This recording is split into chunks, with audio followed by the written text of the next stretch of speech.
We know that these videos really prey on vulnerable young men who have not had many experiences in dating.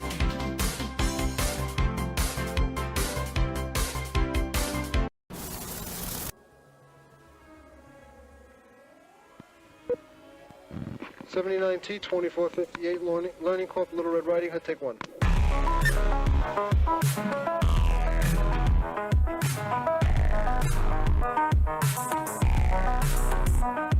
40 years of my life is in the wire that's gone. Does that make sense? Where they say there are Indian people pooping on our beach.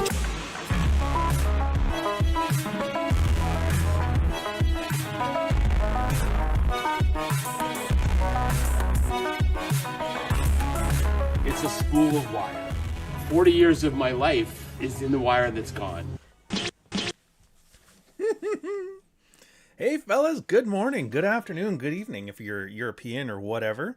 Don't mind me, I just have to have my monitoring right now. Anyways, welcome. It's Red Morning.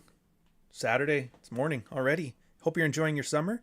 Dude, if you guys, and look, I know I'm biased here. If you guys have not bought and read The Dog Walker, you truly are missing out. You really are.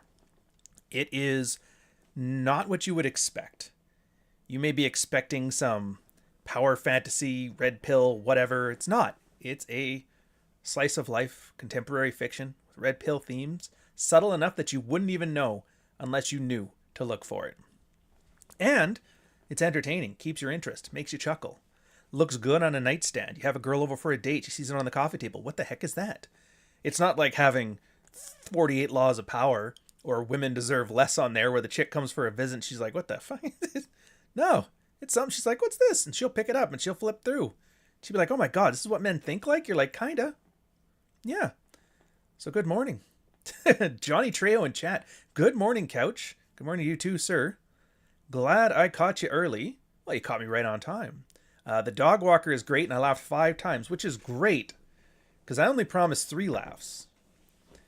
It's a rather funny book with moments of sincerity and seriousness in it. So, and the whole point of me pushing it so hard right now is to get you primed, whet your appetite, give you a little taste, because Jake Long and Softbone is just about ready. I finally am done tweaking the cover. The cover's where I want it. Nick's gonna send me back the manuscript here any day now. Last minute tweaks, a last read over, and then that's coming out too. That'll be here for the late summer. You guys are gonna love it. It's genre fiction this time. It was cyberpunk, dystopic. You're like, really? Hasn't that been done to death? It's like, no, man. There's like a never-ending supply of bullshit in the world to make you remember why cyberpunk was a thing. The worst part, and we're gonna get to the topic in a sec. The worst part is I added some stuff in there because I'm like, oh yeah, this is some like cool, take what's happening now, extrapolate it to the future, and then you end up with a bunch of hell. And then like 3 of the things came true before I even finished it, and I was like, son of a bitch. This accelerationist, low, high-tech, low-life cyberpunk BS is just killing me. If you're asking about the specific one, it was Google. The one that made me laugh. It was the most recent one where the one guy and one character in there used to work for Google, but then they had a hostile takeover by Amazon. And the way it worked is at first, Indian techs came in and ruined search. So they brought this guy in to build an AI system to navigate search for them. And it's like, wouldn't it just be easier to fix search? It's like, yeah, you can't do that. And so they had done that, and then it worked all right. But then Amazon had sent some espionage spies, some other Indians in there, and they poisoned the AI training with all of the slop. And so that dropped their stock price, and then they popped in with a hostile takeover, but they didn't want to have to pay all the severance packages. So they got everybody arrested on like some Me Too charges. And I was like, God, dude, that's horrible. Like, there's no way this is going to happen. And then it was like happened 2 weeks ago, and I was like, son of a bitch. I mean, not the takeover, but the AI slop thing. It is going to get harder and harder to stay ahead. And look at this. You guys got so many cool things on the go. Speaking of taste, the brisket's about to come off the smoker. Oh, good. I keep hearing about brisket. It's funny. I was raised on a ranch. I've eaten more beef than any man should. Never really had brisket, unless it has another name. T-bones, obviously, sirloins, tenderloins, a lot of the rump stuff. The steaks that I tended to like the most were porterhouse, and I'm trying to remember what the kind of cut is, but I can't. The butcher did. I just liked them because they were big. So I don't know where the brisket comes from. Anyways, Juan Correa, Morning Juan, is dog walker on Audible. Got a 2-hour ride to do and some hippie shit this weekend. Not yet. My plan is, because my things are going to get busy for me in the next little bit here. So I'm trying to finish Praxeology Volume 4 and Softbone within the next month. And then get those ready to go, get those out. And then I can just kind of putter away, like take a step back from the internet, just putter away, get those 3 audiobooks done, and then just start releasing them in rapid fire. Like, I got the equipment where I need it yet, because like when I did Praxeology Volume 3, it needed way less time for mastering. It turns out, I get it. You can pay money for nicer equipment, and the nicer equipment means you have to work way less difficult, like you have a way less difficult time mastering the audio afterwards. Like at this point, all I really need to do is remove the breathing in and breathing out sounds on the audio track, and for the most, and then like some basic RMS stuff, maybe a compressor, but it's very very simple processes for the workflow. So the audiobooks should be actually coming out faster. The most difficult part is actually just reading the goddamn thing, because like right now you can hear it. There's like a little bit of bass in the voice and things going on, but once you get to like hour 3, hour 4, your voice really starts to thin out. Free gender 5. Oh geez, dear God, sir, why do you make me do this early in the morning? Where did I put the goddamn thing? So the meme, they're very good. This is really, they've taken it. True Alpha named Ryan Stone. This says, ask Murphy about the article he wrote, cuckolding his wife. Clear up the cuck article. Clear up the cuck article. Why are you doing this to me? Why are you doing this to me? Why are you doing this to me? If I wasn't prepared to literally impoverish his entire bloodline, I am now concerned for my career. And I still recommend clear up the cuck article. You know what? Fuck you for bringing this up. Yeah. Fuck you. Heartfelt. I'm not going to have those guys back on my channel again. Absolutely not. Just use a little bit of fucking common sense. It is just... That's great. You should. Fuck you. Sorry, apologies. Just keep going, dude. One foot in front of the other. Before you know it, this will all be in the rearview mirror. Fuck you. Free gender, $5 super chat. Heartfelt thank you, sir.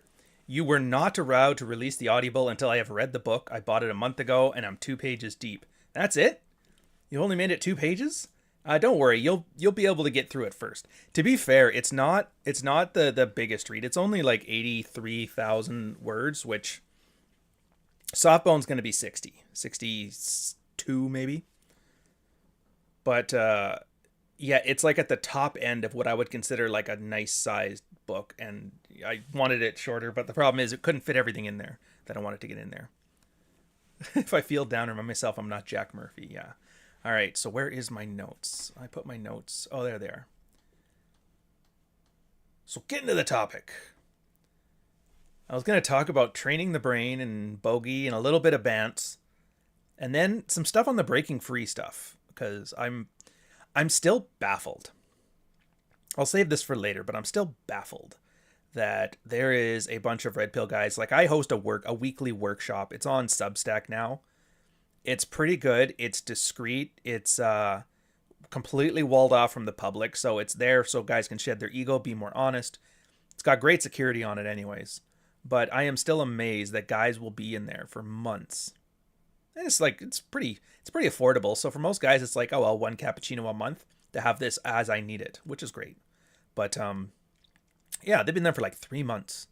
Still have not gotten through When I Say No, I Feel Guilty. Still have not gotten through No More Mr. Nice Guy. I appreciate that they'll say, oh, I've read Frame and I've read Dread and I've read Field Reports. But I'm like, yeah, my brother, I appreciate the support. And I guarantee it has a nice, good synopsis of this stuff. But it's really worth going to the source material, because while Dread can talk about Dread really well, and it has some overlap with When I Say No, I Feel Guilty and assertiveness training, and a little bit of overlap with No More Mr. Nice Guy and the shedding the nice guy behaviors, it isn't going to be as thorough.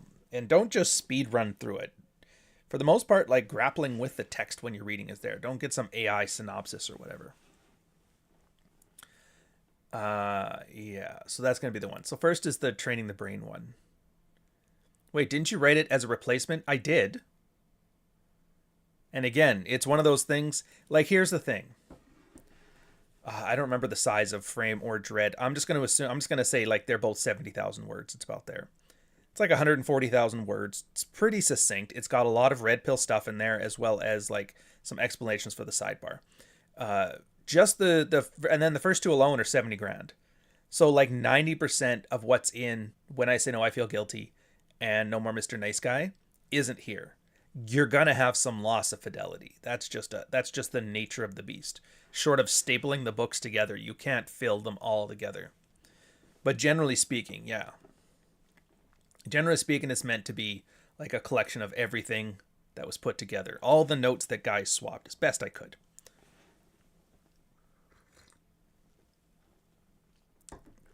But yeah, they all build on each other for the most part, and it's impossible to replace them all. Oh my god, Red Pill content. Couch is back. Couch has always been here. Couch has always been here. So I had a Substack. Actually, you know what? Here, let's do this proper. Let's do it with a proper... Ian, not Ryan Stone. I think he's the most important guy in the world. Ryan Stone. Give a fuck about Ryan Stone. Me and him have gone back and forth. Blah, blah, blah. Ryan Stone does not pass the 6-foot test. He's not even a man. So I don't give a fuck with Ryan Stone. I had a Substack this week. I have a Substack every week. It's usually on case studies, longitudinal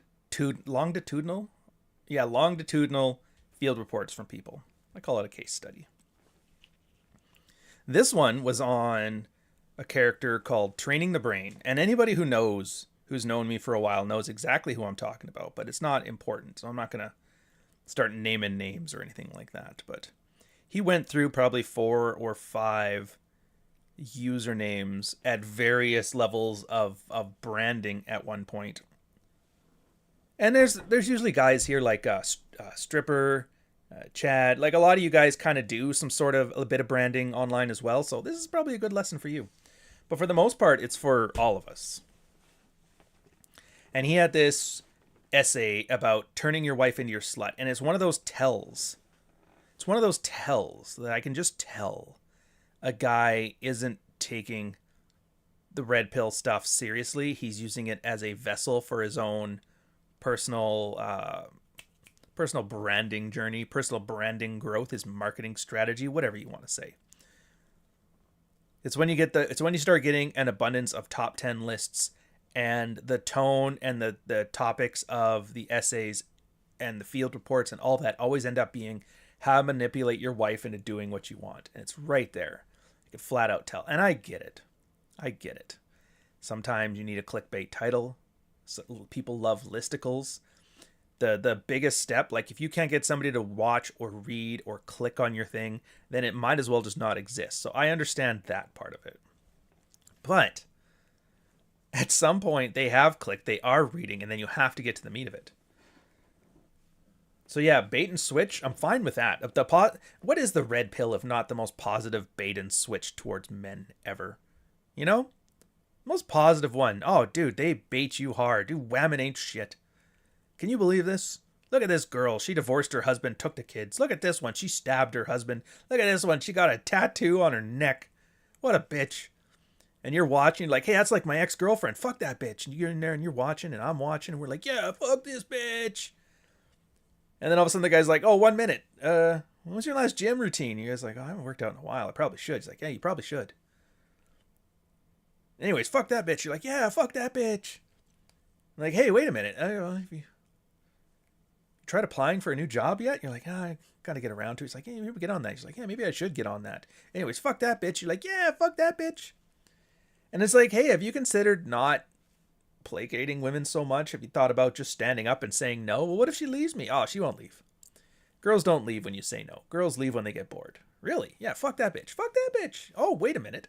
And then next thing you know, it's been 6 months later and you're sitting here, a somewhat self-actualized man with somewhat of a direction of what he wants to do in life and somewhat of a plan to get there and somewhat a measure of success that he can point to going, dude, 8s and 9s, bro. And you're like, and you kind of like, I don't mind shitting on women. I don't mind fucking bitches. But it's like, it better be funny, because just the anger is not going to do it for me anymore. And that's that positive bait and switch. I enjoy seeing it. Because, and this ties back to what I was talking about with the training the brain, the bro one, the branding thing. You can tell when guys don't get it, because once they get their fill of women, they immediately switch over to like, oh, we gotta love all women. It's like, slow down, man. I don't like the idea of categorizing an entire gender into a giant category like that, throwing them into a box and write love unconditionally on the side. Well, it's not unconditionally. Well, name a condition. Yeah, exactly. I should pull this up, actually. Because now it had like 2 purposes to it. The first one was just going through his list piece by piece, which was kind of annoying. Oh, fuck, I got a lot of the Orion ones on here. Where did I put it? Oh, yeah, you can't trust anyone's advice. That's the one.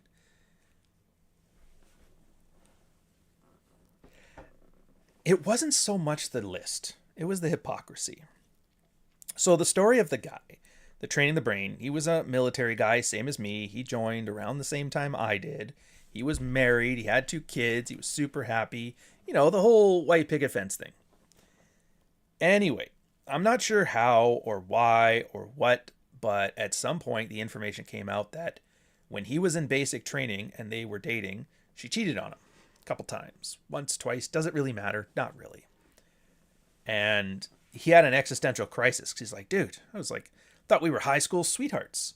I went out serving our country and then you picked that time to sleep with Jody? What the hell? It's a tale as old as time. It's a tale as old as warfare. Somewhere out there is an old Roman tablet with like, Dad, bitch, give her a whitus clause and kick her out. Kick her out of the potest Cassius. I don't know how to say it in Latin. Classical education, not that classical. So he had a crisis. What do I do? I want to just like ditch, like, don't you ever cheat. No. And then you got to fucking kick her to the curb. But he's like, wait a minute. This is like 5 years ago or however long ago. I got 2 kids now. We're married. We have a house. It seems a little knee jerk to just upend the whole family over this. And so he had to make a hard choice. Like, well, I can't get past it. And I'm stuck in this situation, and I love my kids, and I don't want to break up the family for my ego. So what do I do? And he did what any good man does. All right, I'm gonna go even the score. And he went and he fucked around a bunch, and then he and his wife talked it out. And he's like, all right, you know what? Let's just call a mulligan for all of this stuff, and let's just start fresh. And she's like, okay, and he's like, okay, which I actually enjoy I don't know if that's what I would do. Because you never know until you're there. It's very easy to posture and say, well, I would never. Maybe you would. But, yeah. It solved his problem. And it did it in his own way. And he didn't worry about what it made him look like. Didn't worry about how to make him feel.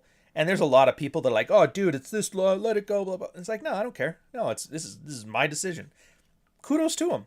And you know what happened after that? He and his wife, they got along great. The family went to have a barbecue. Happily ever after. And then we went to the convention. I'm just kidding. But,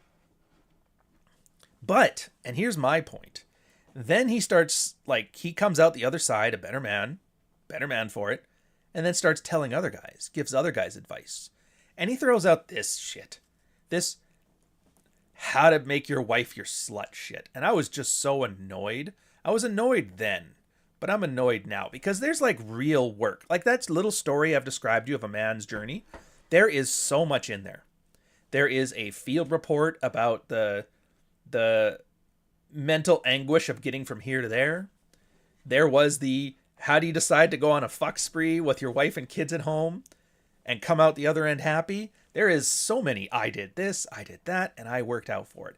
And it's going to be crude, and it's going to be misogynist, and it's going to be immoral to a lot of people, and it's going to be amoral to others. And there is going to be things that he did well, and there's going to be things that he did not so well. And there's going to be things that's like I had never heard of and I would be able to try. But we're never going to see any of that. Never going to see any of that. It's gone. Gone in the annals of time. I know it's annals. I like saying the annals of time. And it bothers me. Because that's like one of the biggest things. I don't care if somebody wants to be an idiot. I don't care if somebody wants to do some dumb shit. I don't care if somebody wants to blow up his own fucking life. I have seen it all. And that was before on the internet. Because I had kind of a interestingly rough upbringing. Like I still think it was wild. You know what? I'm not even going to tell those stories. But yeah. But we don't get that. You know what we get?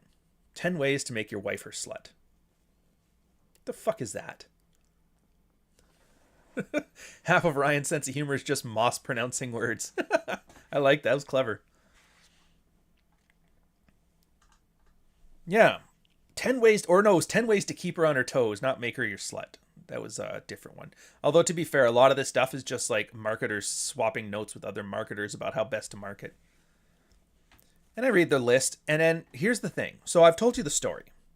Now I want you to hear this list, and I want you to compare the list to the story. And tell me if this sounds like guys swapping notes, or if this sounds like somebody just fucking lying to you to get something from you, to manipulate you, right? First one is sex outside the bedroom. Oh, it's boring. Sex is boring if you're just having it in the bedroom and just in missionary, and there's a place for it. You know what? Yeah, and it's like, you know, if the kids are watching TV, go sneak downstairs, get a blowjob. Do this, do that. Like, I'm picturing, does anybody in that situation have that issue?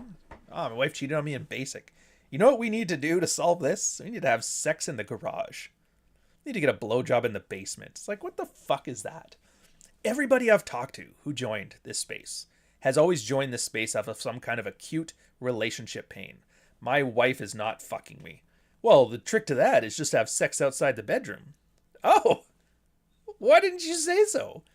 The trick to my not fucking, and the answer to that is fucking. My brother in Christ. You know, most of the time, guys can't even admit this is the actual problem.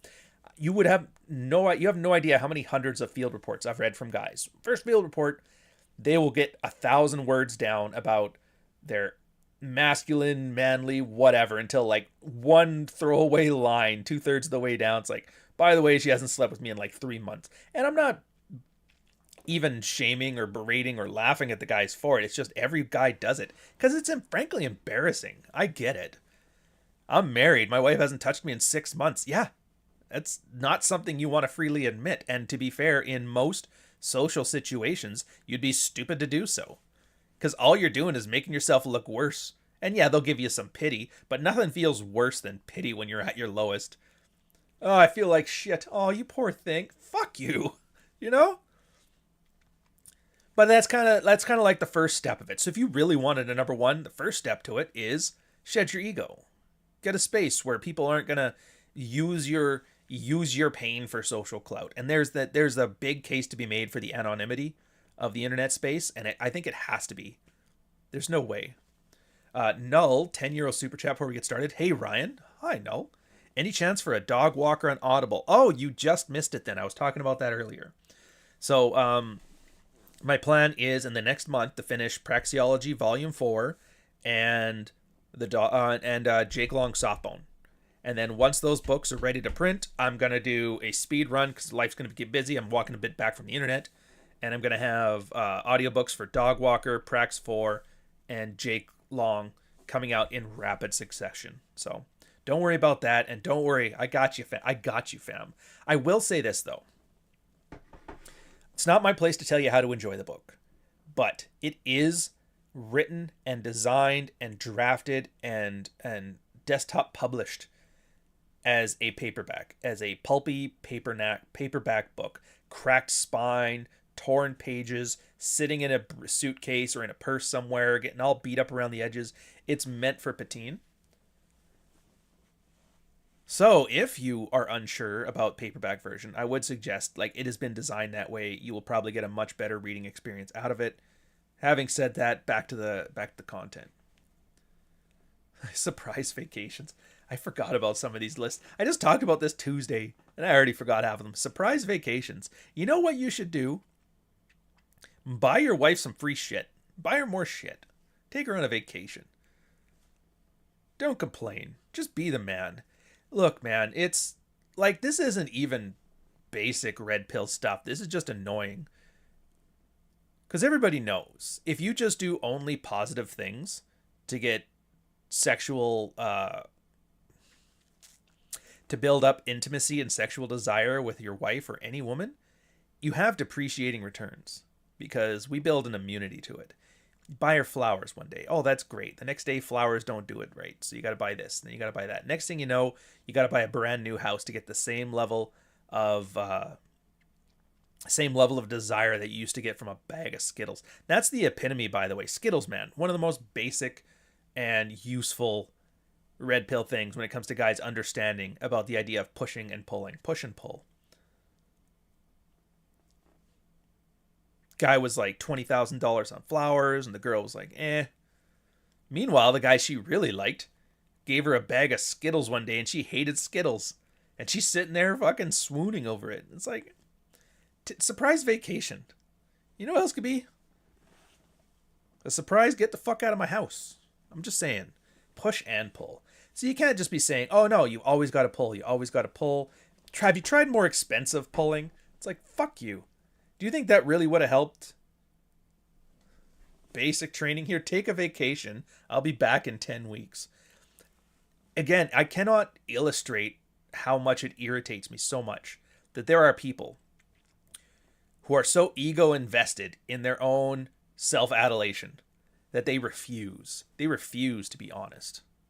And I get it. Dude, if you're branding online, you can't get too personal because, again, it's now your life is a fucking business. And how many personal situations do you want to put in here? Having said that, this wasn't a brand at the time. This was just some fucking Redditor. So it doesn't really matter. Free gender, $20 super chat. Thank you very much, sir. I think it was a month ago. I told you your 8th book was great. He Who Ate the Sun. I was gaslighting you. I know you were gaslighting me because I'd never even heard of that book. Because I said the word gaslighting. YouTube shut down my card and I had to call my bank. Holy shit!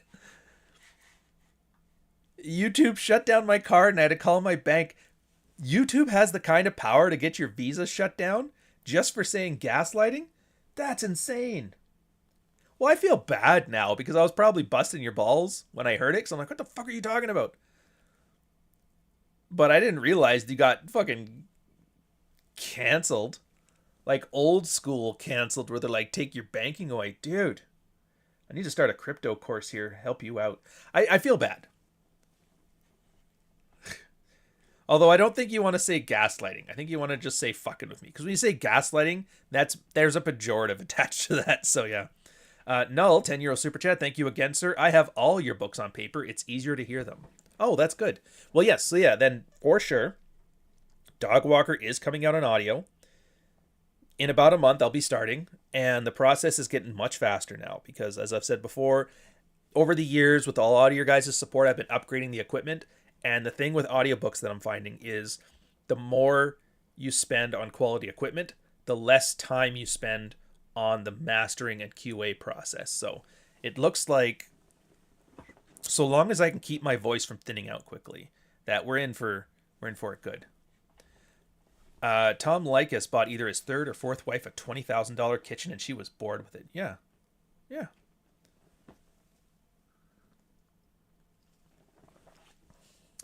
And then 3, remove vanilla sex. Do things other than missionary. Oh, I forgot about the glow sticks. Oh my god. All right, yeah. So this, and I'm we're having a little fun. By the way, I like the guy. I have no problems with him. I would consider us good buddies. He's made some weird business decisions during the whole convention that shall not be named. He's like, no, this ADJ guy, I think this is the ticket. The best thing Rolo ever did was introduce me to him, and I was like, oh my fucking god. there's been a few times where everybody kind of just like has that break character moment to like, dude, what the fuck are you doing? And that video of him getting attacked by dogs, I was like, Jesus Christ, man. I would not have put that on the internet. If you ever have me getting attacked by dogs in one of those Bearman suits, it's like, you better fucking hide that footage. Put it with the Epstein files, because I ain't talking about this again. Free Gender, $2 super chat. Please read and chat. Oh, here we go. Yeah, they shut it down. I had to call my bank 2 different times to get it completely turned back on. They called it a fraud potential. YouTube will still not accept my card and I have to use a Cash App now. Insane. Okay, so this is going to be like a PSA then. Yeah, so we have a public service announcement for you guys here on YouTube. If you decide to goof around and joke around with your content creator, send in super chats and messages, absolutely. Just be mindful that the things you send could not be construed as fraud or harassment, because it looks like YouTube has the power to get your bank to shut down your card. And that's not cool. I don't like that. I don't agree with that. I wish there was something I could do on this to help. I really do. But other than just awareness, I don't know what I can offer here.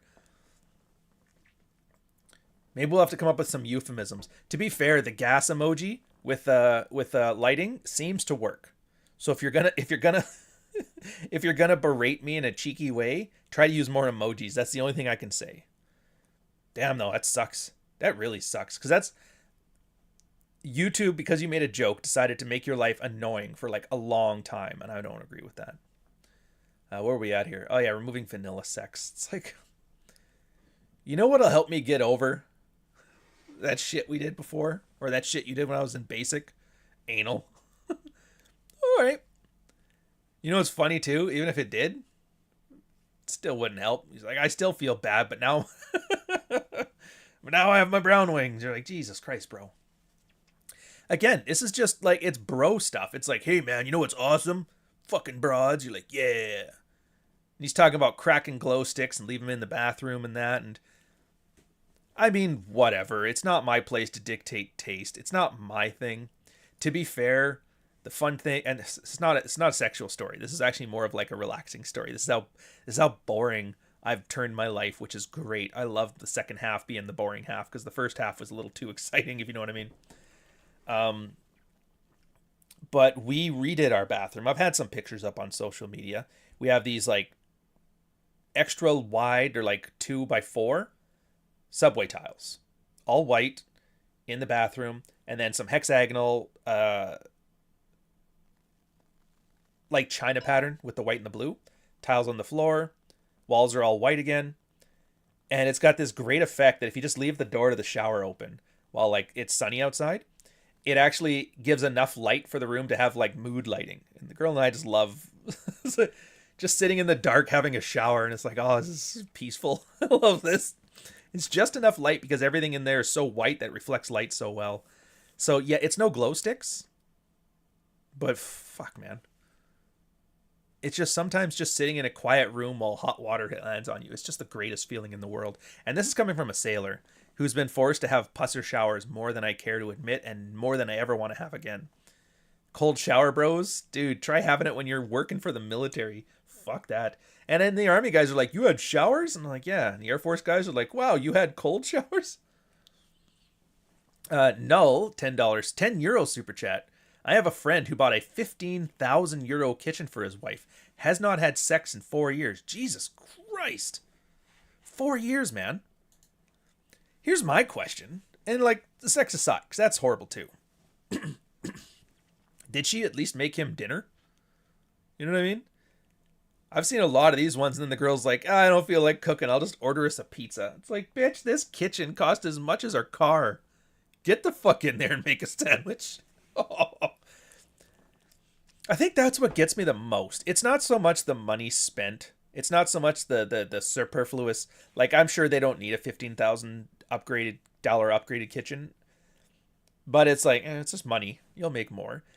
It's not the money. It's not the extravagance. It's not the opulence. It's not the whatever.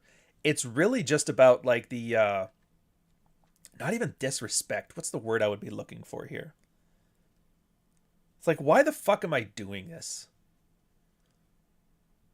You bought an amazing kitchen. She's not making you great meals every day and blowing you on the weekends with glow sticks in the shower. 4 years. It's just like, why would I reward that? But then again, that's not even on the girls. Like, she just asks for shit and gets it. You can't even blame her. Why you treat him so poorly? Because he lets me. He must like it, because he would say no if he didn't like any of this. It's like, you don't know men. And I'm like, she kind of does. Yeah, so free gender, $2 super chat. I am not, or I'm going to watch my mouth to send you money. I don't like friction like that either. I know we're jumping back and forth between topics, and to be fair, I'm trying to use like AI to grab clips from it off the Substack, but they hate it. Because I read it, I'm like, this reads like schizo shit. But here we are. I hate the friction that YouTube adds to stuff.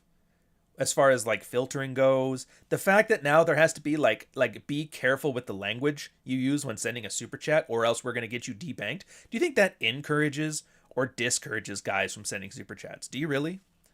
And YouTube loves it. They make 30% off the top end. So they're frankly like, yeah, fuck money. I would rather make everything difficult for no reason.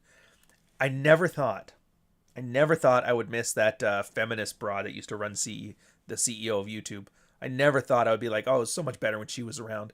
But then they got Rajit in there, and it's just been slop ever since. Oh my God, no. Oh, 10 euro super chat. No, he comes from food from Aldi. Oh, I can just picture it. This pristine kitchen, marble countertops, you know, the nice marble that's white and it's got like subtle cracks, like subtle marbling through it. You got one of them super deep like kitchen sinks that were from Barnes or whatever. You got the repurposed wood on the floor. You got one of them fucking nozzles that's got a hose at the end. It's got a thing, and you got that wonderful copper hood range. It's just beautiful. And you come walking in with a bag of IKEA hot dogs.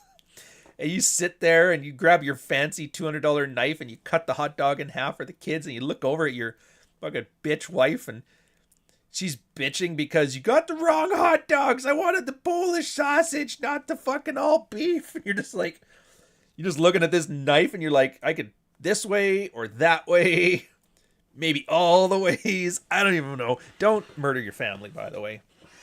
This is mostly for humorous effect. Yeah, it's just that whole visual, and imagine, and you're there as a house guest. Like, you know, have you ever had, I'm sure you guys have had friends where they like fighting, but they're so used to it that they no longer keep it behind closed doors. Like, they're willing to fight right in front of fucking friends and guests and shit. And they put you in that awkward position that you have to sit there. Like, do I mediate? Do I pretend I'm not seeing it? Do I just find something else to do? Or do I go at the bottom of the stairs and hang out with the kids who decide to talk about something, you know, something else?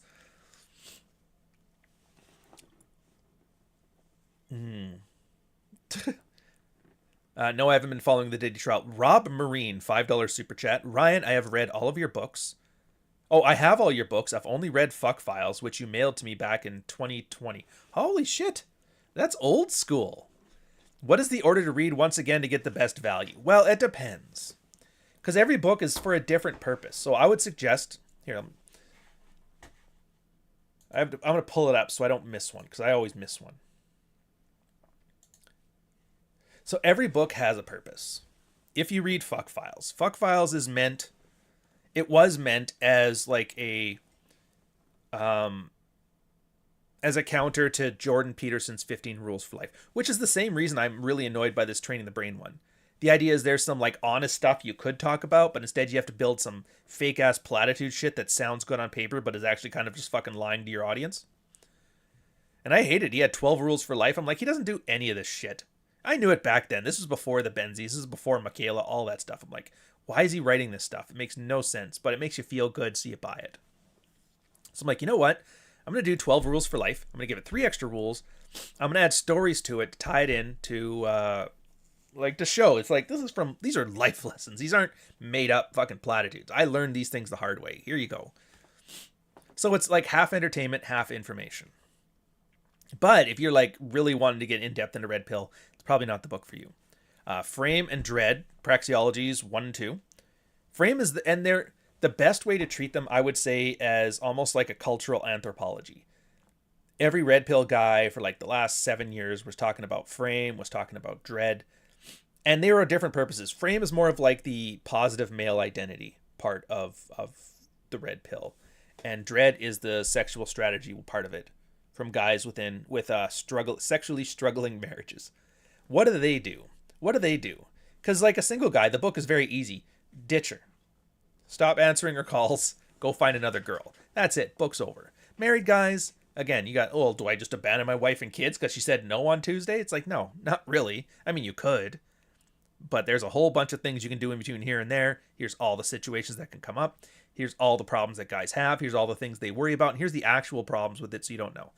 So if you have a general malaise, or the idea of like being taken advantage of or having life lived for you, yeah, Frame, absolutely. Very helpful in that one. If you're in a marriage and your wife won't put out, Dread's probably more to your liking. And then you get past that, then you get to Praxeology Volume 3. Some guys, they've read all the stuff and they have troubles connecting what they know to what they're doing. And that's what Praxeology Volume 3 is for. It's like field reports. So you can kind of see how people are implementing the stuff they've seen in all the other books. And that's the purpose of that one. But it's also story driven, same as Fuck Files. And then Dogwalker is, this all Red Pill shit is kind of cringe. I just want to enjoy myself. I want to have some entertainment. I want to have some information. It's no information. It's all entertainment. So it's there because you just want to read a fun story. It's got like a little bit of Bukowski in there, a little bit of Delicious Tacos. It's got a completely different voice to it. Rex, 13 women learning to be a promise keeper. It's a good premise. It's contemporary fiction. There's been a lot of people saying guys don't read books, and I don't read books. But I realize it's not because I don't want to read books. It's not because I can't read books. It's because modern books are shit. I've tried. I tried. Every time some new guy has a book come out, I get through like the first couple pages, and I'm just annoyed. Fucking annoyed. So this was written, the kind of person who hates reading books and thinks it's his fault. No. It's not your fault. Here's something you can read, and you will like it. How do I know this? Because I read it, and I liked it. And I never like my own books. When I'm done my books, I hate them. So yeah. Like that. Free gender, $5, 5-cent super chat. If I spend that much on a kitchen, I better be filming stuck corn with her in every appliance. Get in the oven, woman. I got a plan. I like it. All right, the glow sticks, whatever. Be mysterious. To be fair, this one is actually useful. And I have a feeling this is probably the most truthful one he had on it. The be mysterious. Like, always leave her guessing. Don't be predictable. These are just general attraction things, though. So there's not really much to say that. Let her miss you. Yeah, absolutely. Being too available makes it hard. But then he just follows it right up by fucking being romantic. Set goals and lead. I'm all for setting goals and leading. My problem with it when he wrote the setting goals and leading bit was, what does leading mean? Well, it means tell her what to do. Hold that bitch accountable. Servant leadership is hold that bitch accountable for Christians. And I was like, holy shit. Yeah. She says she wants to lose weight. Well, ask her why she hasn't done it every day until she does. Ask her this. Ask her this. It's like flat out just, hey, manipulate your wife. Dude, if she wanted to, she would. If she's having trouble, she would ask. But sitting there hounding her like a drill sergeant, and that's being a good leader. It's like, no, it's not. And the thing is, he was in the military with me. He was from the ranks. He already knows that those micromanaging officers are not helpful and they are not good leaders. So it's like, on so many levels, why the fuck did you even write this? There's no way you even thought about that. And then the shame thing. Oh, do it because it's easier? Fuck that. Step up, make it happen. It's like, fuck you, man. Make it happen. You ever go talk to anybody. Go talk to a friend. Go talk to a coworker. Go talk to your wife. Hey, don't be a bitch. Make it happen. See how that goes. Fuck you.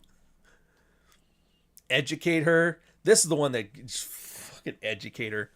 He's talking about red pilling your wife. It's like, why? Let me explain to you about hypergamy. Like, yeah, you go ahead and have that conversation. Watch her just gloss right over. Start picturing fucking shopping at... So, now that I've explained hypergamy, we're going to get to Dread right now. She's like, just Sephora. Oh, I could get this fucking makeup. It all drives me fucking nuts. And this is like 7 years old too, so by the way. But there's 100 different iterations of this. Text game. I hate the text game one, but I will admit I am biased. There is a lot of guys who swear, oh, it's the greatest thing is to flirt with your wife via text and this, that, and the other. And I'm like, maybe. But I'll say this much. My rule of texting is for logistics only. The Married Red Pill rule of texting is for logistics only. It has a solid track record and a good purpose. Like, A, you cannot fuck over the phone, so that's a waste of time. B, miscommunication is completely overwhelming on text messages. C, most of the guys can't tell the difference between a logistical text message or email and an emotional text message or email. They consider text like their wife has a problem with something and starts fucking ranting and bitching about it, and they think it's a problem to solve. Oh, it's logistics. No, it's not a logistics text. It is a chick ranting and raving. I have emails. I have text messages somewhere in this phone. Every guy has, where his wife had a bad fucking day and she just has to unload about everything wrong with you. And you look at it and it's like, oh my God, that's a lot of scrolling. And you just send back a K. Or better yet, just leave it on red. Did you get my thing? Yeah, but it was a little long, so I figured if it was important, it's face-to-face important. So hey, what's up? And they never articulate it. It just turns out it's just venting. Fuck that. Ryan still looks like it's the 80s, and who can blame him? Technically, this one's almost a 90s look, because the 90s look was like reenacting the 70s. The 80s, it would have been more, you'd be surprised. Yeah, the Hawaiian shirts was mostly late 80s stuff, but early 90s. Anyway. Oh, what was his thing on text? Oh, yeah, his text game. Send your wife a dick pic.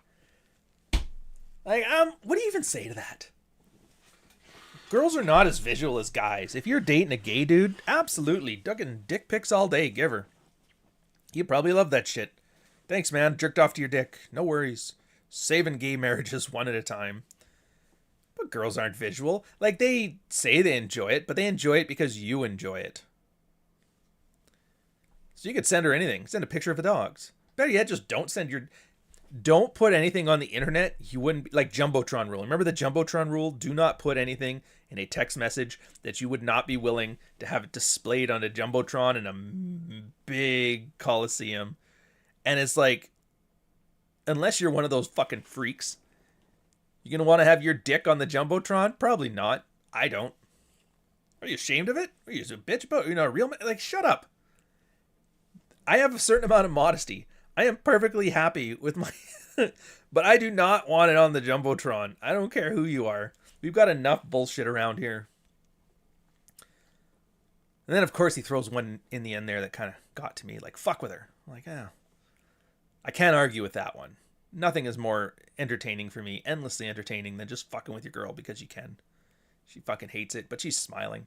Dude, my girl sometimes, if I don't pay attention to her enough, and then I just start fucking roasting her, she gets roasted, she gets all offended, but she has a giant smile on her face. She's like, you know what? Attention's attention. I'll take it. Kudos to women. Kudos. And what's the other one? Refuse to lower the standard from which... I mean, whatever. Fuck it. Yeah, and I just look at this stuff, and it's not just him. It's not just him. I'm using him as an example here, but it's everybody. Everybody loves to say shit. They just talk. They don't say anything honest. They don't say anything real.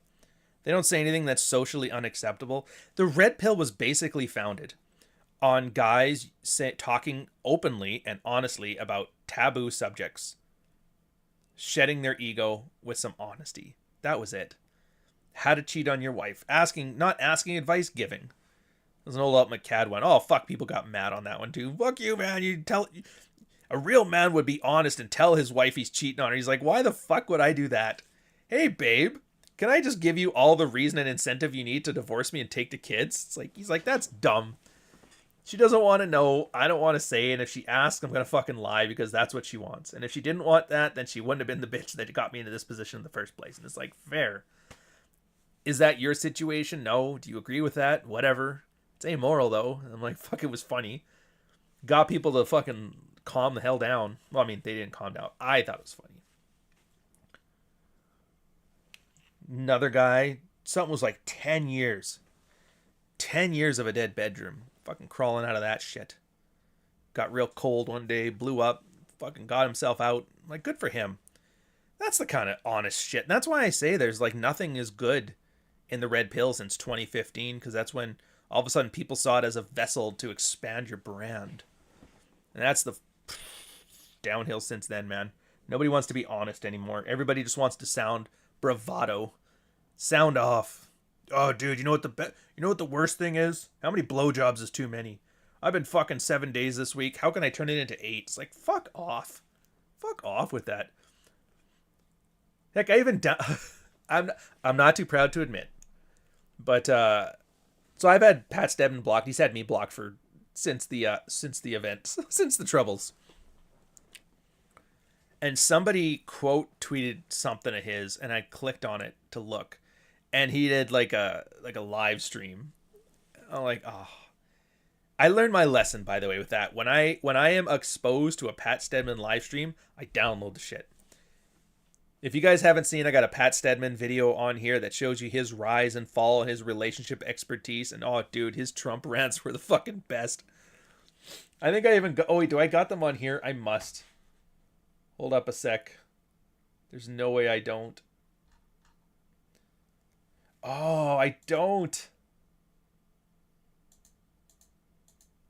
Well, this must be addressed. See if I can find one. I know I have them on here somewhere.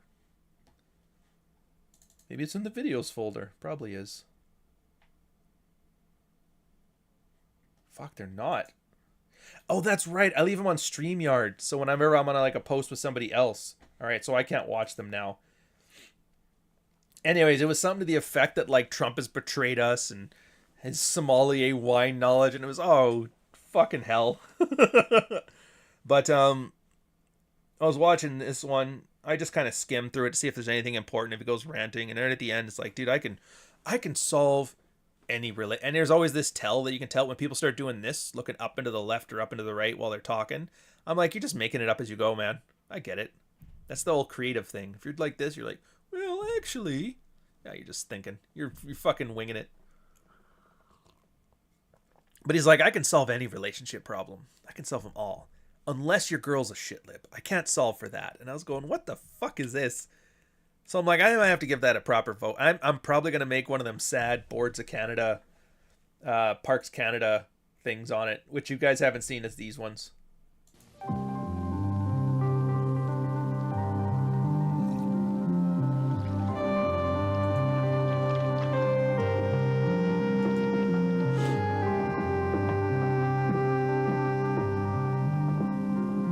Welcome to the neighborhood. Yeah, welcome to the neighborhood. And then she said she was welcome.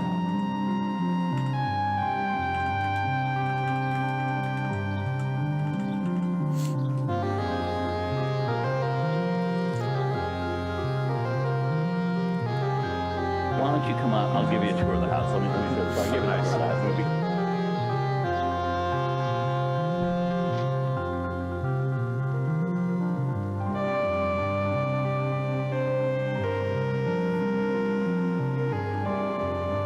Little behind the scenes footage for everybody there.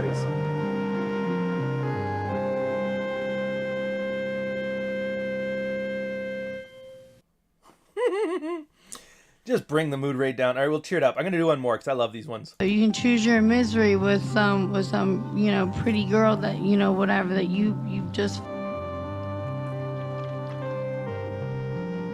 And I honestly find it. If your man interesting is for you to say seeking, smart, it's probably because you're not satisfying I would your encourage, man. right? So exactly. Do not discredit intelligence of others. Please do not use that word. But marrying or committing to? No, absolutely not. My son will, marry an accountant. Not one of my sons would I allow to even date one of you girls. Because you don't shut up.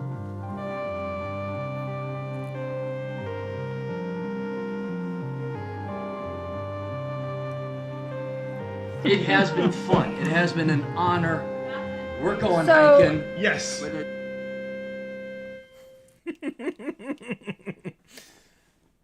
Yeah. Always makes me laugh. Anyway, so that was the one. It just irritates me because, I know now it's like Latin. This thing had a start and a stop, and there was value, and it's there. And dude, there's a lot of stuff to mine still. If somebody was so inclined to be autistic, don't get me wrong. I had probably, when I was writing Frame, actually when I've been writing all of them, I essentially had to go to 2012 Red Pill, which is when I think the subreddit started. And I mined it all the way to about 2016. Every post, it's fucking thousands, man, thousands. And that's not even including all the basic stuff like the Royce, the Rolos, and Dalrock, Red Pill Room. There's 500 blogs as well. It's a huge amount of stuff in there. And nobody remembers any of it. If you were so inclined, you could easily just strip mine all of this stuff and find things that I've probably fucking forgotten. I hate to say it, and it's the cringiest thing I'll probably say all day is I've forgotten more Red Pill than you knew. You know? But that's where we're at. Will something new come out? Will people be honest and shed their egos and get on there? Maybe. I don't know how. It'll have to be some kind of new technology. Maybe there's a Discord channel out there somewhere that somebody has the right amount of fucking keeping shit together. Anywho. I have to go refill my coffee. What I'm going to do, though, because I don't want to leave you guys hanging, is... There she is. So, Orion. I was going to talk about movies this week. Do the split podcast, but I'm not going to because it's Ninja Scrolls coming out this week, which is awesome. It's a great anime. Wonderful animator who's made it. He's the same guy who did Wicked City, did Metropolis, did a whole bunch of stuff. There's not much I can add to it, though, that isn't already there in the video I'm recording, so I'm not going to do a podcast on it. But feel free, watch the trailer. I'm gonna go top up.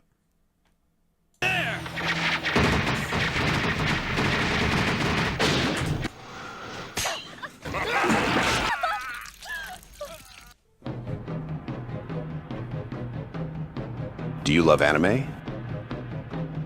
Do you love spy movies? You love samurai, ronin, ninja, and grape scenes? How about magical demons in a spy thriller? Well, I have the movie for you. In a world where no one cared about communism, the land of the rising sun, comes a movie about the wild west of Japan, the Edo period. It's the ultimate example of mashed up genres that elevate a simple story to something new, unique, and it's awesome. The mystery thriller of the Shogun's missing gold, the horror of a mystery pandemic and 8 demons of Kimon, the action of an Eastern Western with a lone gunman, the romantic comedy of a movie with a giant rock demon, graping a ninja girl, and gratuitous nudity for no reason other than it's awesome. What the?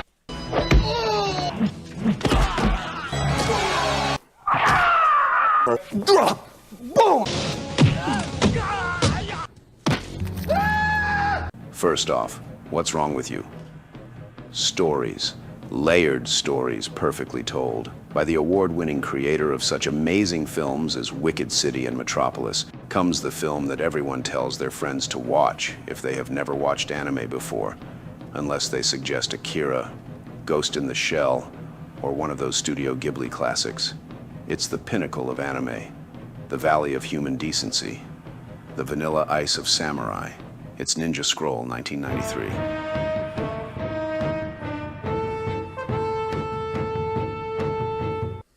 It really is a good one, man. It really is. Hey, welcome back. Why is Royce not considered the Godfather? You know what's funny? The Godfather thing for Rollo, he never coined that. Everybody just started calling him that. And it was originally somebody making fun of him. Who the fuck does this guy think he is, the Godfather of the Red Pill? And then after like the 15th person tried giving him shit over that, he's like, all right, fuck it. Oh, Godfather it is then. It's kind of like calling yourself the king of the tards. I find it fucking hilarious, and he finds it hilarious. But then all of a sudden everybody started taking it seriously because, oh, Godfather sounds cool. And now we're back to the people like, look at this guy calls himself the Godfather. He's like, no, you called me the Godfather, you fucking moron. It's like how I'm the couch of the Red Pills. Like, what the fuck does that even mean? I don't know, but it's provocative.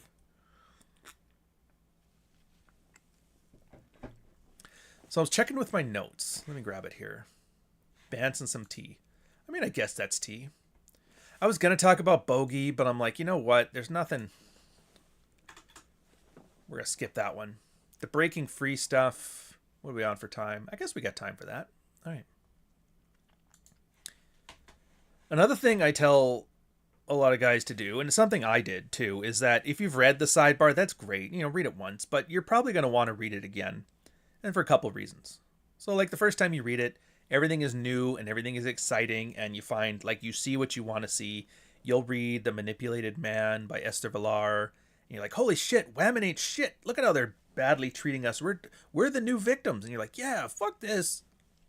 And you'll read No More Mr. Nice Guy, and you're like, holy shit, this is exactly what my childhood was like. And you read When I Know I Feel Guilty, and it's basically like the list of 10 things to say fuck that bitch to. And you're like, oh, geez, this speaks to me. You'll read The Antibiotic Nuke. You'll read everything. Practical Female Psychology. And you'll get out there and you'll do your thing. And then like a year later, 6 months to a year later, you'll want to read it again. Because you're going to be like, holy jeez, I totally forgot. There was Broken Record. I've been fogging all this time. I forgot about Broken Record. Or I didn't even remember this scene in this thing about the betification process of men in Practical Female Psychology. I didn't remember any of this stuff. And so you learn a lot more, and you're like, oh yeah, second read through. You eventually get to like a third read through. Here, one sec.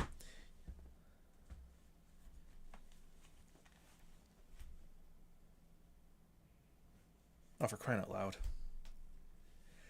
You eventually get through a third read through, and then everything starts to look a little different. Like you've gotten past your anger phase. You got your shit on lock. You're getting laid a lot more now, and you read Esther Villar, it just doesn't hit the same. You're like, oh, this sounds like a whiny, bitchy feminist that's mad that the feminists kicked her out of the party, and now she's like, fuck these bitches. Like, she sounds like a bitter old hag. What the fuck is this book? And it's something I actually enjoy about the Red Pill, is that depending on where you are in life, the books serve different purposes. I don't know if that was on purpose or what, but it's goddamn brilliant. So like Nice Guy, you read that, and at first it's like, oh my god, it's the most amazing thing. And then the last time you read it, you're kind of like, what the fuck is this? How do you not know this stuff? Because we forget what we used to be like. Oh, dude, I always tell you, read your old field reports. Because you'll read them, you'll be like, what the fuck is this guy? I hate this guy. And you're like, oh wait, that was me. I've done it. Everybody should do it. Go back, read your first field reports. You're like, oh, I fucking hate that guy. Drives me nuts. Yeah, you read Esther Villar and you're like, this is bullshit. And then you read, what's the other one? I actually hate this one. I don't know why it's on the sidebar. It's that, what the fuck was it called again? I gotta pull it up. I forgot.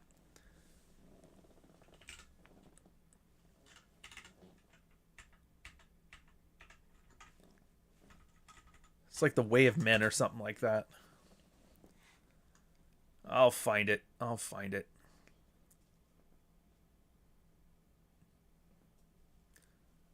Way of the Superior Man by David Deida. That's the one. Fucking cringe shit. But yeah, you read it, and then you find out it's kind of like, why do you need to hype me up so much for me to feel like a man? Do you really need to? Do I really need that many compliments layered on me? Do I need you to love bomb me in order to get my shit done? And you kind of almost get like a jaded thing. Like, what the fuck are these people? And it's like a bestseller too. So you're like, everybody loved this book? I hate this book. But when you first read it, you're like, oh, thank God somebody thinks I got a shot. Somebody thinks I'm worth a damn. So I love that stuff. Sexual utopia and power. Oh, yeah. Is that one even... Oh, I think that is still on the sidebar. I remember reading that, too. I even talked with Whisper and Red Pill School. Because, like, I was reading through them again, and I had totally forgotten about Sexual Utopia. If you don't know about that one, it's basically a huge comeuppance fantasy. Oh, man. It's like that in the misogyny, or the misandry bubble. You read that, like, oh, these women, they're gonna fucking get what's coming to them. Fucking bitches. You're reading through this, you're like, what the fuck? And I even asked them, like, who put this on here? Why is it even there? And the guy's like, I don't know. I didn't put it on there. Did you? And I didn't put it on there either. So nobody knew who put it on there. But no, everybody's like very Chesterton's Wall on this. And they're like, yeah. Maybe, maybe we leave it there till we figure out. And the best theory I've got is there was a brief period in here's some more tea for you. There was a brief period in 2014 that some guy became a moderator on the Red Pill. And I can't remember his name off the top of my head. Not that it matters, because nobody will know it anyway. But he was very eloquent and very good at describing all the Red Pill stuff. And so he managed to move his way up through the ranks. Turned out he was an incel. He was still a virgin in his 30s or something stupid like that. He lasted like 6 months till finally, you just keep people talking. Eventually they let you know exactly what they're in for. And he eventually got the boot. But dude, like the purple pill debate and the feminist things back then, it was like that's where the battle was. They never let anybody forget that one. Remember that time you guys let an incel run your shit? You're talking about sexual strategy? Fuck you. And you're like, fair. Anyways, my theory is he put this stuff on there, didn't say anything, and everybody just kind of sat there throughout time. So Free Gender with a $2 super chat. Is Practical Female Psychology Volume 2 any good? What? There's a Volume 2? Which I guess kind of answers your question, but... Oh, a sec. I gotta find this out.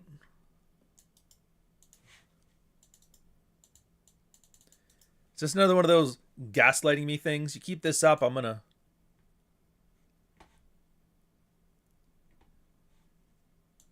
Book 1.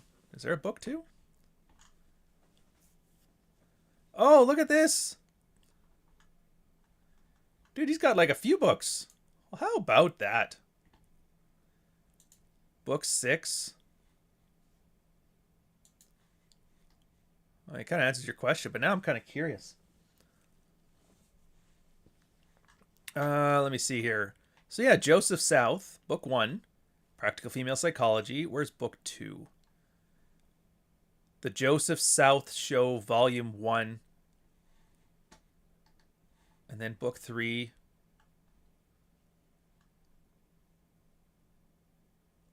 I have a feeling he did a podcast and then put them into books. Because he keeps calling them the Joseph South Show, volume 1, 2, 3, 4. The Joseph South collection. Let me see here.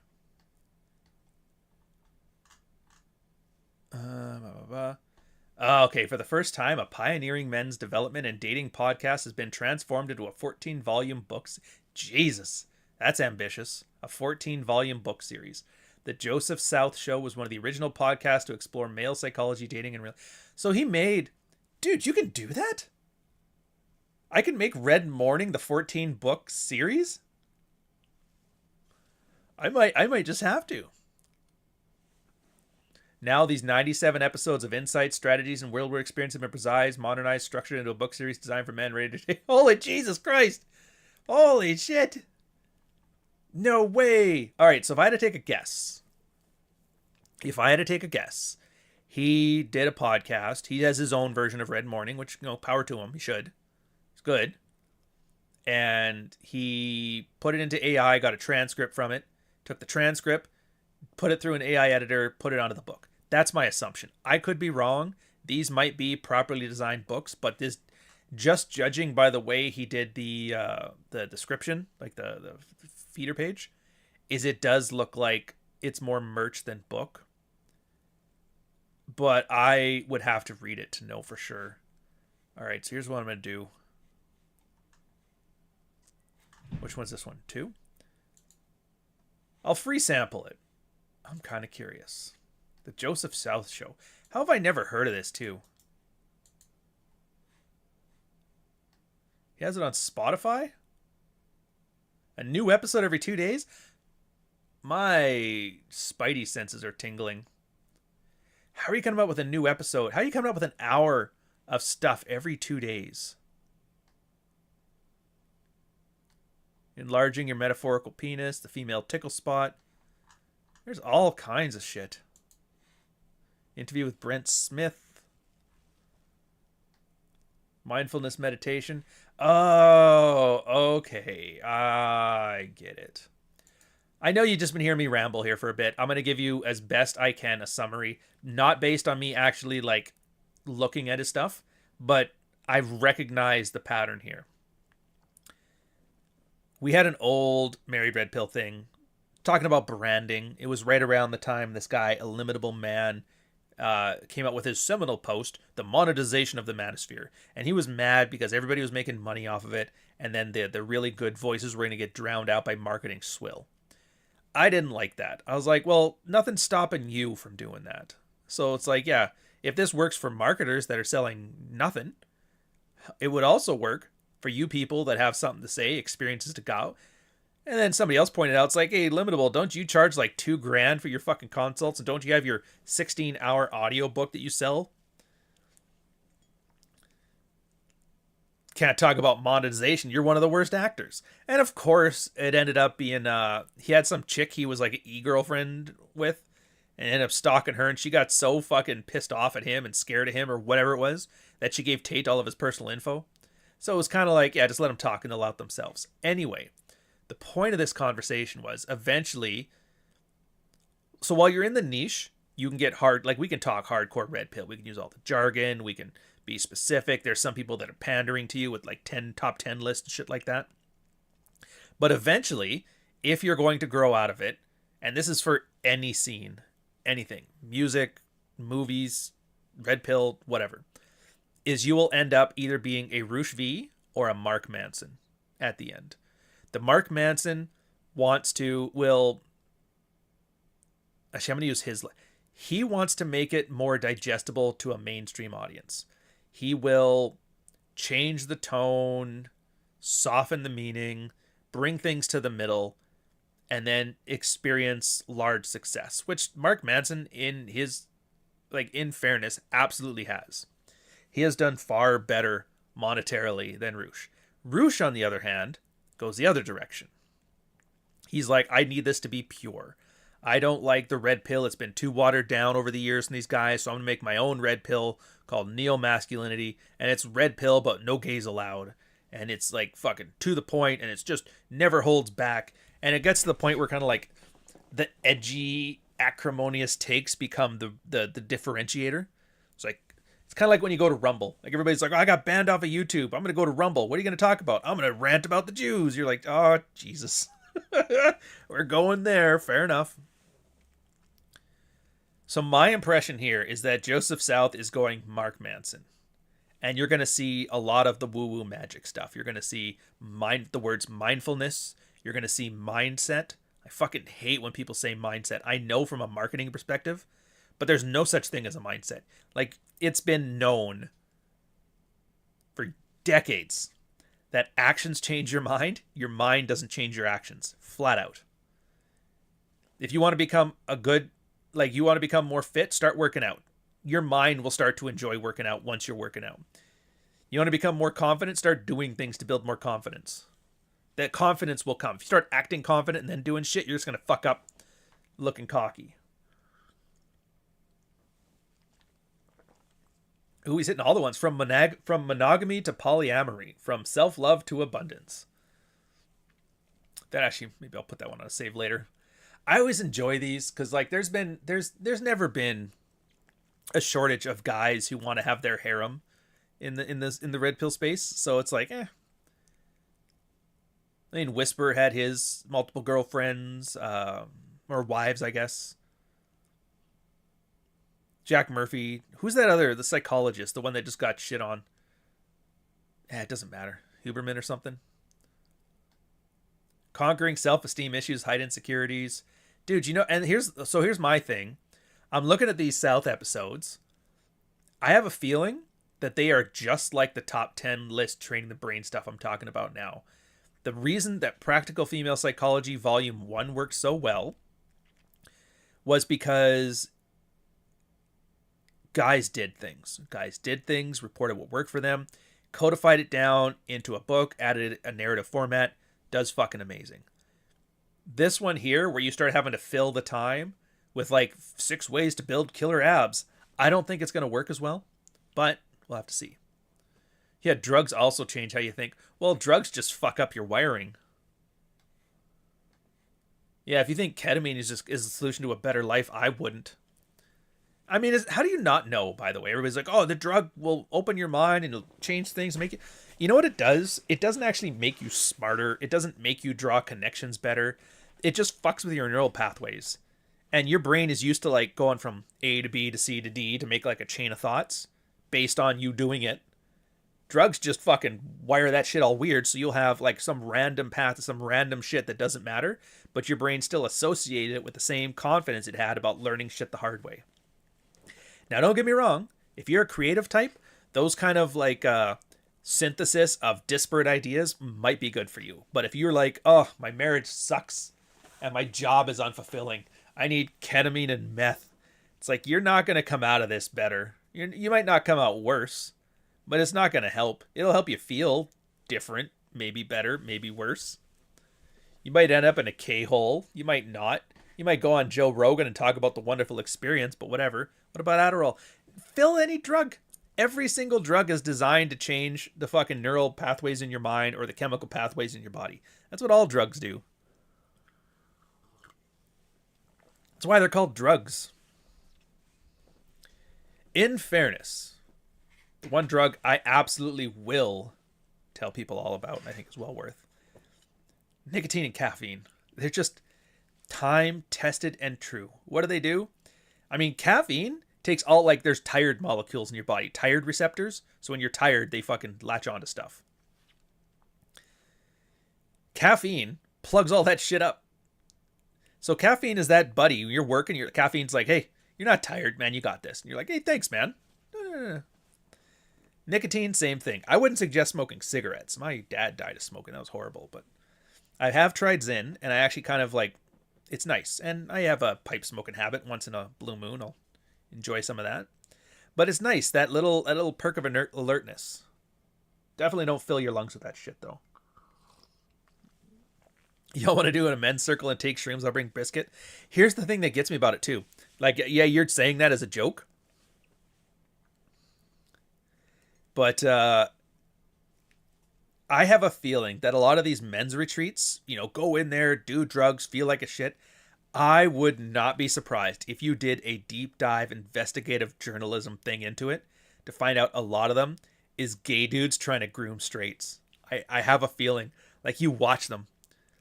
And it's all this. It's like a bunch of like hyper heterosexual men, which is usually a signal for a guy being gay. When they look too masculine, but like also well groomed, you're like, eh. And they're like, yeah, you need to take these mushrooms and sit in the woods with me, and we need to lift some wood together. Yeah, you need to sweat more, get covered in dirt and grime. And you're like, if I held like a finishing school for chicks and I'm like, girls, you know what you need to do? Pillow fights. Pillow fights when you're oiled up. That's how you be a real woman. Of course, I would get arrested. As I should. Because, like, dude, you're just trying to get all these women to come and do, like, some, like, reverse prostitution thing where you're, like, the prostitute and they pay you to sleep with you. Going straight to jail. But you get some dude doing it. Like, it's a masculinity course. Remember the one where they're like, may I touch your manhood? There's that video of the two fucking Redditors. They're grabbing each other's balls and you're just like, what the fuck is this? Yeah, Uncle Touchy retreats. You're getting it. You're getting it. Yeah, I'm not a fan of it. Not a fan of it. In fairness, though, during crunch time, during the book stuff, sometimes they'll take a couple of race tams, but again, they've been around since the 50s. It's an anti-epileptic. It's mostly there for like, oh, dude, the focus levels, but it's not the same. It's not like an SSRI type drug like Adderall. But again, that's like a week out of the year.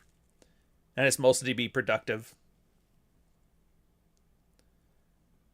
But yeah, don't be taking those. So yeah, you guys let me know then. I'm gonna do a little bit of a cursory dive because I'm kind of curious. But at the same time, I have a feeling this is it's a bit of a cash grab, this Joseph South one, which is too bad because I like his work. And it's one of those things, you know, the Never Meet Your Heroes. I kind of don't want to look into it because if I do, it'll sour the value I get from PFP. Example for that. It's I don't know if this is a good thing or a bad thing. You guys have probably had this too. Do you know where you watch YouTubers and there's some guys you actually kind of enjoy? You're not really interested in their topic. You just enjoy hearing them with some passion talking about it. There was a few I had, and I'm not ashamed to admit them. There was the first one was like Peter Zeihan, I think is his name. And he does like geostrategy, geopolitics. He's like, yeah, well, China's thing is this, and America's is this, and then this will happen, and then Taiwan. And I'm like, oh, that's kind of interesting, kind of cool. The other one was a guy called Short Fat Otaku. He was trained, and he has like a degree in gender studies and all that stuff. But then he finally realized, like, dude, this woke shit is retarded. And so he would talk about this stuff, but from the lens of like an apostate. And I'd watch them, I'd listen to them. And then I remember they hit you on a topic you know. For Zeihan, he was talking about the Canadian election. And as soon as he started talking about Chrystia Freeland, I'm like, oh my God, this guy has no fucking idea what he's talking about. I was like, what the fuck? He's talking about the Canadian election. He got all the details wrong. He didn't even bother Wikipedia searching Chrystia Freeland, which you guys don't know. I mean, it doesn't really matter what the details are, but it's like, I know them because I'm here and I watch them. So I know we got them wrong and I'm like, fuck. So now I don't watch them anymore. And I started looking at comment, like every now and then when a video will pop up, I'll click on it just to see what the comments are. And it's like, well, when you absolutely must run your mouth with no idea what you're doing, there's Peter Zeihan. And I was like, I guess I'm not the only one who discovered this. Yeah, he made a video on Syria and he got so much wrong on very detailed levels. Like he didn't do any research. Yeah, it just, same thing. Skating by in his old work. And Coach Red Pill was the same way, rest in peace. At first, everybody's like, wow, he's got multiple camera angles and he's talking very authoritatively on it. It's great. And then you kind of listen, and then as soon as he hits on something, you know, you're like, oh, fuck. Short Fat Otaku, same thing. His stuff, I was very curious. Like, I know more about Gramsci than I ever should have because of this guy, which I don't know if I should say thank you or fuck you on it. Plus, he's another Canadian, so I was like watching it. Anywho, he did a video on Jack Murphy. And I was like, oh my fucking God. It wasn't even wrong. It was horrible. I was like, how do you not know what you're doing? Like, most of this stuff, you just look at his online content and you can learn about it there.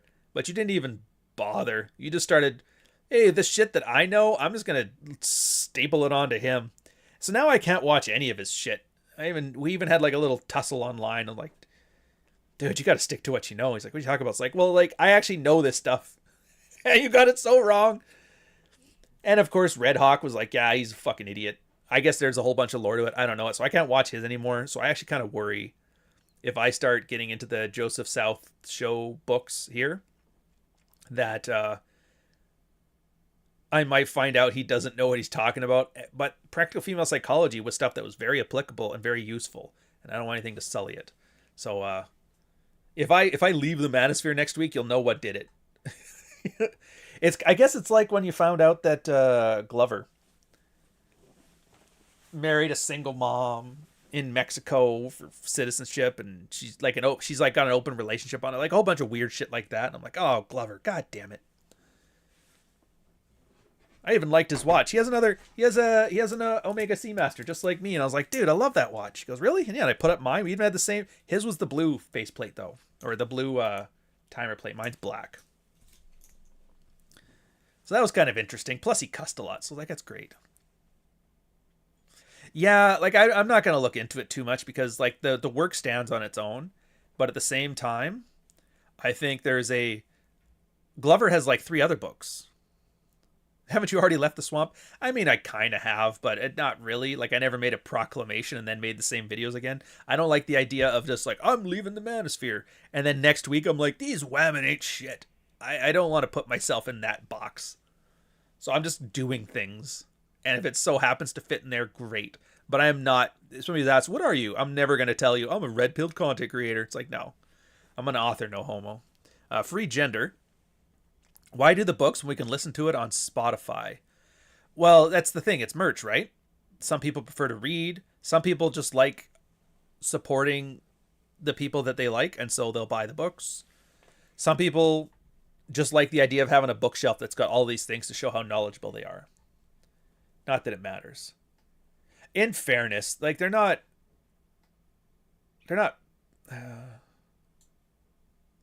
selling like hotcakes. I mean, I gotta remember.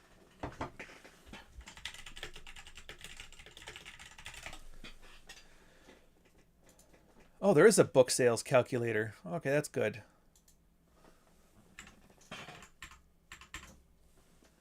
So,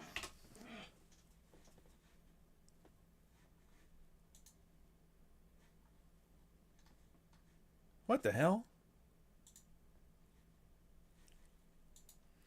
I guess there's this thing you could put in your ranking and it tells you approximately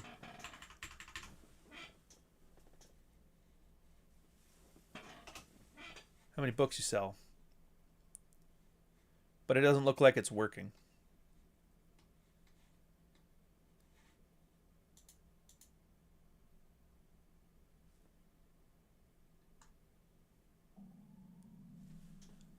Oh, okay. So he's like selling less than one of them a day. Which is, I mean, is better than people that don't sell any. Oh, wait, never mind. One per month. So yeah, they're not the greatest selling books. And again, I'm not shitting on that. It's like, whatever, earn your Skrilla.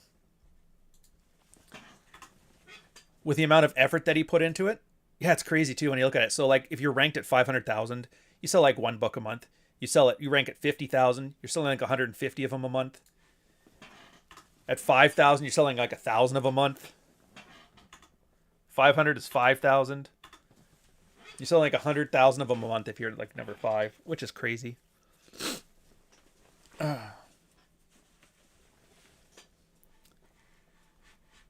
Wait, what's this? Yeah, what's that? Glover married a single mom. Viewership's going down. Do you really type that fast? Of course I do. Dude, you didn't know? I could, at my fastest, and I'm not as fast as I used to be because I have arthritis now. I got hit by a car, almost lost 2 fingers. A little bit of arthritis in this hand, but I think the fastest they ever clocked me at was about 120 words a minute. That was like my 2 big flexes in the military, or 120 word a minute type speed, and I was able to read lights at, I think it was 55 or 60 words per minute, which is essentially like flashing light Morse code. And I was reading it. Normally you would just read the letters and repeat the letters back. I was reading words. It was one of the other things. I was really good as a tradesman. And it was great because like once my class found out that I was the record holder in the school, that was like the best thing ever. They all tried to break the record because they wanted to show. One guy actually did. He actually managed to beat my record, which is kudos to him. Bought him a bottle of whiskey for that one. But yeah, I actually have some skills other than running my mouth. Mando Lando, $4.99 super chat, found Glover's YouTube channel. It is a YouTube channel. It reinforces his books, but probably wouldn't binge.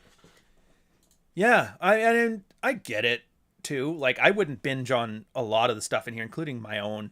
Like I find if you're going to binge, I think people need to add that entertainment factor, the production quality to it. Like, for example, mids watches, I can see people binging on those. I can't see people binging on Red Morning. I can see people binging on relationship breakdowns.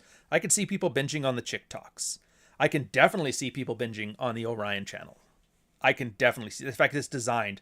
I want you to be able to get caught in this rabbit hole. Oh, I like this movie. It's a cool trailer. Let's watch the long form one. Let's watch all the long form ones. That's kind of where it was going here. But if it's just like us, you and me, sitting here riffing into the camera, I wouldn't binge on this shit. The only thing I ever binged was the sidebar mids. Yeah, I mean, they're designed to. This here is more of like a live. It's a back and forth. Sometimes the topics will be red pill. Sometimes they'll be Bantz. Sometimes it'll be a little laughter at the drama. Whatever. That's fine. And to be fair, there's always a bunch of drama. Nobody's murdered anybody in a fair amount of time. Did you notice that? You notice that? We used to have murders all the time. There was Elliot Roger. There was Caldoni. There was Alec Minasan. There was, what the fuck was his name? God damn it. I even have that. Hold on a second. I just had it on the fucking Jack Murphy video. Roman McClay. The euchre board himself. Yeah, they were murdering people left, right, and center. Nobody in the Manosphere has murdered anybody lately. Somebody pulled a gun on Myron 3 years ago, but that was it. Trump. Yeah, Trump was also. Just say those words live on TV. Fuck that. Yeah, nobody murders anybody anymore. That's the problem with the Manosphere. Nobody's invested. Nobody cares. There's no homoerotic sex tapes being released anymore since the Jack Murphy debacle.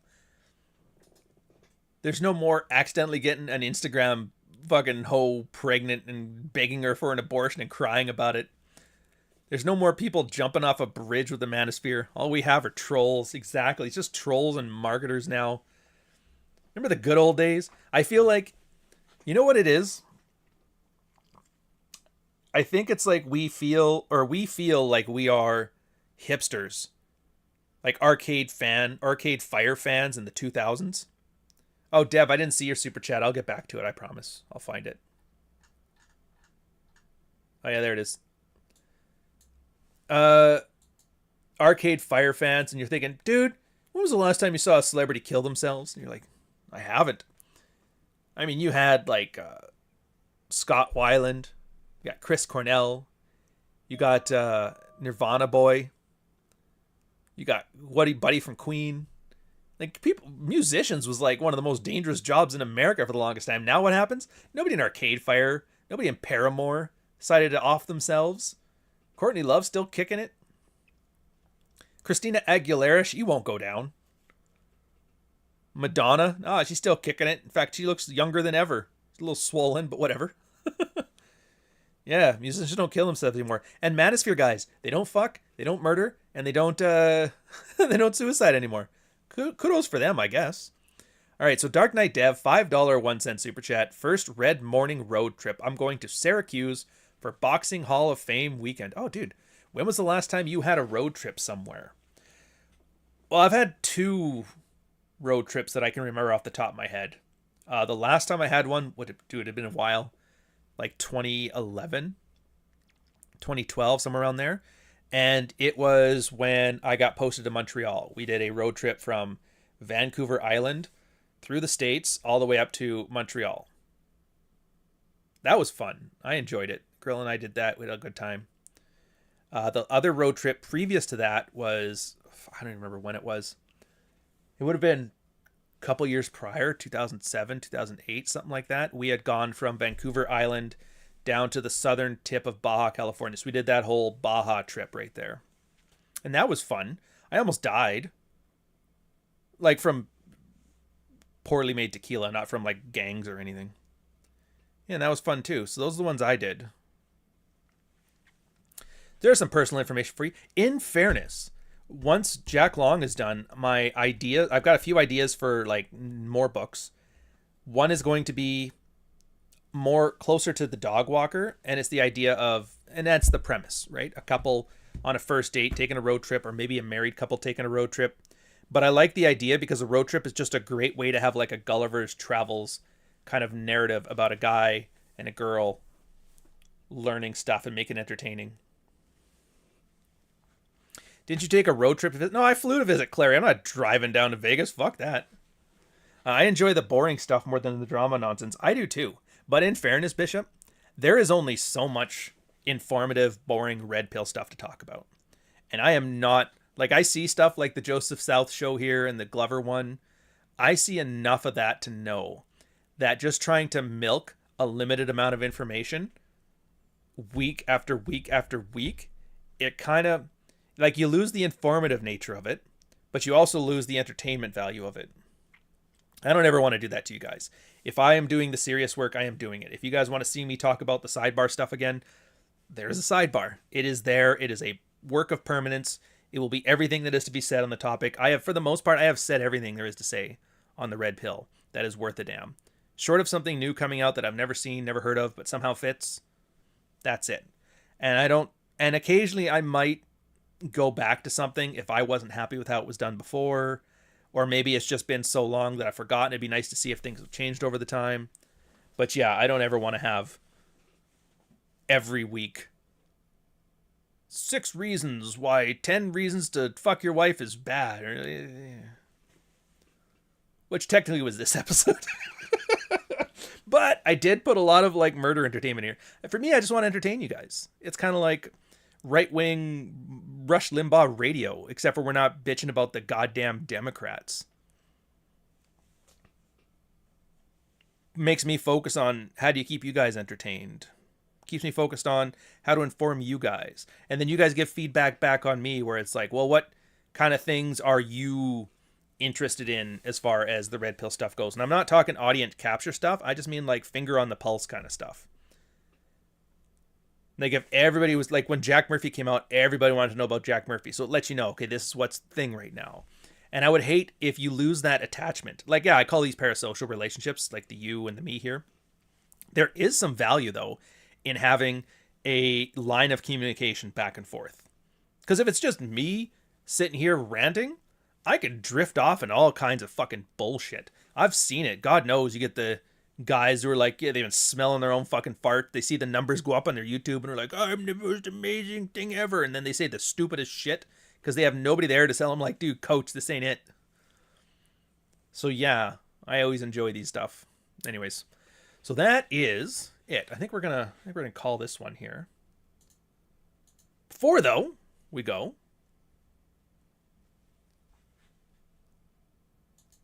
Here, one sec.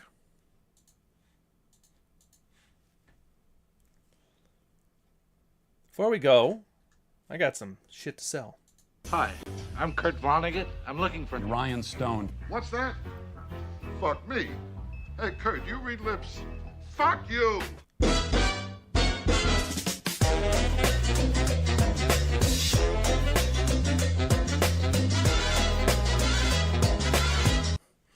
Dog Walker still out.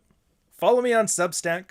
Every Tuesday we have more case studies and field reports for guys to see the implementation of the red pill, the subtle details, the things to learn not to do, what guys have done, what you can take from it, examples of other people. Maybe you're just a rubbernecker, that's stuff in there for you. There's actually a surprising amount of women who just like seeing guys suffering in their marriages, and so they fucking love it too. But maybe you're the guy who's working on your own shit, so you get to see other guys giving you the confidence to know, well, they got through it, I can get through it. They had this problem, I have this problem, we can do it.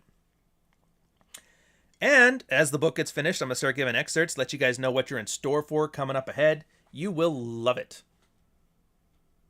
Substack's there, because that's the one thing, if nothing else. Guys, I'm not writing books like merch. I'm not putting out a 14-book podcast series. I hope I'm not that hard up for cash where I'll want to do that. The idea is every book that I've written, it is a work. You know? It's a work of information. It's meant to be like a textbook. Like I could, if there was ever a Red Pill University, I would see this being a textbook. That was the intention of writing those. For Dog Walker and that, I want this to be a book that nobody's ever heard of me. Nobody's ever heard of this space. But if they pick it up, they would enjoy themselves. That's the one thing that drives me nuts on here is the amount of time. Everybody just loves wasting your fucking time. You know what I mean? You get on the phone, you call customer support. It's 15 minutes of just babble.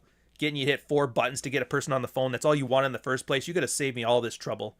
Just not done all this stuff. But no, I want to waste your time because then you'll hang up. You get to your girl. We need to talk. And then she has to do this pomp and circumstance to bring you into a room and sit you down and do some weird shit with her hands. Then just to talk about. Just fucking talk. Stop wasting my time. Or the TikToks. You know the TikToks or the short videos that you watch on whatever service. And it's like they're promising something. But then they drag the video out for the full 3 minutes or whatever to get you to the end. I don't even watch those anymore. I fucking hate when people waste your goddamn time. So when I deliver these books, it's like the one thing. And I've been saying this since my very first speech on my very first time on the internet. At the very first convention that shall not be named. It's like, yeah, you guys are giving me 2 hours of your time. And I gotta treat that with a little bit of reverence. For the same thing with the books. It's like 10 hours of reading or 8 hours, however many hours of reading it is. Like the last thing I want to do is have you walk away from that thinking, That guy fucking wasted my goddamn time. Bishop, is the Patreon migration finished? I think so. There's a lot of people that, like, they don't log on all the time, so I'm going to have to leave the links to move it over. But, yeah, all the comps to get the migration over, that part is done, I think. If you guys don't know what we're talking about, I actually do the workshop on the red pill stuff. That's once a week. We do those on the Thursdays. And it's the same thing as the case studies. You guys do your field reports, and I'll give you relevant material towards your field reports that help you get through this a lot faster and a lot easier than the old school guys had to do back when there was no system, there was no examples, and there was no field reports to base your stuff on. Anyway, so that's all I got for you guys. I hope you enjoy yourselves. I don't know who's doing Rule 0. We'll have to go check. It's Clary, maybe. Oh, for fuck's sakes.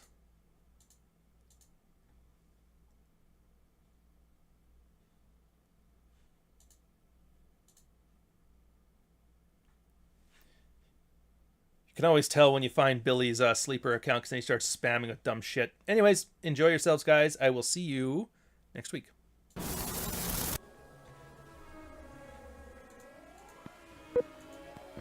$79T 2458 Learning Corp Little Red Riding Hood, take 1.